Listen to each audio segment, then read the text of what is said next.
Why not buy property in Thailand? Hate it or love it, Thailand is the most popular destination in Asia for tourism. For many of those visiting Thailand, they become attached to the lifestyle and consider living and buying a home here. Online, there are many of those saying it's better to rent rather than buy. However, in my experience, I personally prefer to buy a home in Thailand. I feel strongly on the subject, and I sincerely believe Thailand to be undervalued. Therefore, in a bid to help others understand why I think it's one of the hottest property markets in the world, let me give you 10 reasons why to buy real estate in Thailand. According to my research, the price to buy an average condo in Bangkok or Pattaya is cheap, only around about $2,200 per square meter, which in comparison to close by neighbouring countries such as Hong Kong, Singapore, Australia, or even China, this price is dirt cheap.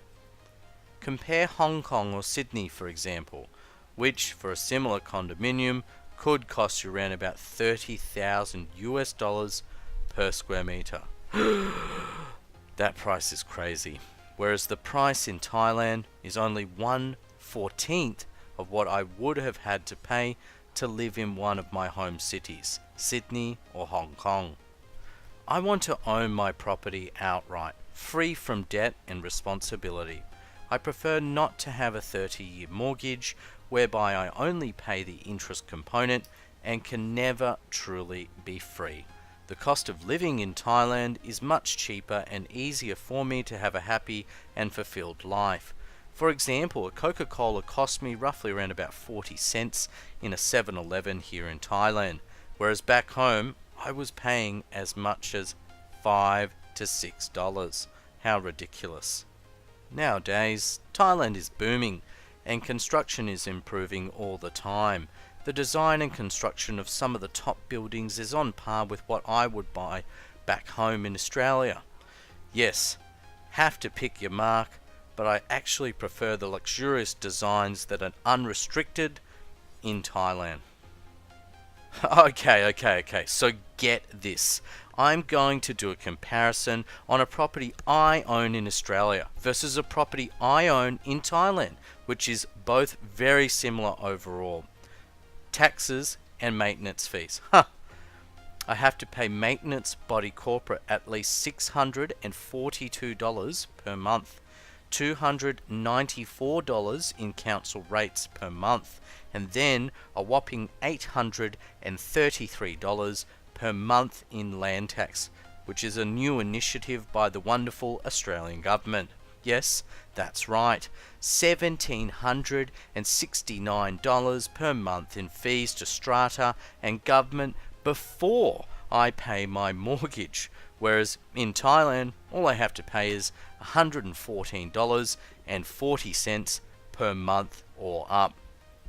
This is what you call home ownership in Australia? Now what a joke. It's time people in the Western world, well, wake up. Safety. I personally feel safer walking around my local neighbourhood in Thailand than I do in some areas in Australia. I've never been robbed in Thailand. I've never had my house broken into in Thailand. But I've had this happen to me one too many times in Australia. In fact, too many times to count.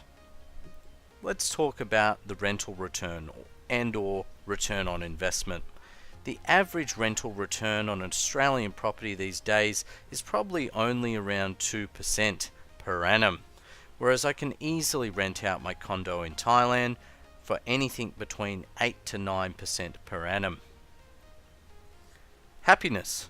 Thailand is known as the land of smile. It makes me happy to buy a home in Thailand. I love the lifestyle, culture, food, and people. Thai government has approved a major infrastructure project being the speed train in Thailand. Now I've lived in China before and I know how wonderful and great it is to jump on the speed train from one city to another at a low cost. It's a great thing to have. Now Thailand's approved this, it is happening, and it will start construction this year, 2017. Foreign investors are flocking from all around the world, whether it be Europe, America, People's Republic of China, wherever it may be. People are flocking in droves to come to Thailand for either a visit or to actually stay permanently. Okay guys, to sum up, I need to get this off my chest. I recently watched a video by this guy called